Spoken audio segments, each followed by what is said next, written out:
মালদ্বীপের স্বাস্থ্য মন্ত্রণালয়ে অনুষ্ঠিত হয় বাংলাদেশ ও মালদ্বীপের মধ্যে বৈঠক। এতে দেশটির স্বাস্থ্যমন্ত্রী গিলা আলী জানান, সরকারি হাসপাতালগুলোর সেবা সচল রাখতে জরুরি ভিত্তিতে প্রায় 50 জন থেরাপিস্ট প্রয়োজন। তিনি বলেন, দক্ষ জনবল সরবরাহে বাংলাদেশ গুরুত্বপূর্ণ ভূমিকা রাখতে পারে। দীর্ঘদিনের দ্বিপাক্ষিক সম্পর্ক এবং বাংলাদেশের স্বাস্থ্যকর্মীদের দক্ষতার প্রশংসাও করেন তিনি।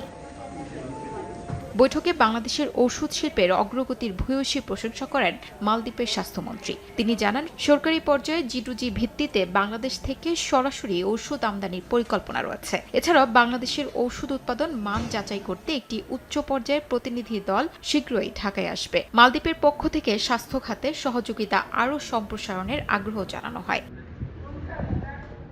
বৈঠকে বাংলাদেশ হাইকমিশনার ডক্টর মোহাম্মদ নাজমুল ইসলাম জানান, বিষয়টি ইতিমধ্যেই দাপ্তরিকভাবে এগিয়ে নেওয়া হচ্ছে। তিনি আশা প্রকাশ করেন, খুব শীঘ্রই দক্ষ বাংলাদেশি স্বাস্থ্যকর্মীরা মালদ্বীপের স্বাস্থ্য খাতে কাজ শুরু করবেন। এতে মালদ্বীপের হাসপাতাল সেবায় গুরুত্বপূর্ণ অবদান রাখবে বাংলাদেশি জনবল। একই সঙ্গে প্রবাসী বাংলাদেশিদের আর্থ-সামাজিক অবদান নিয়েও আলোচনা হয় বৈঠকে।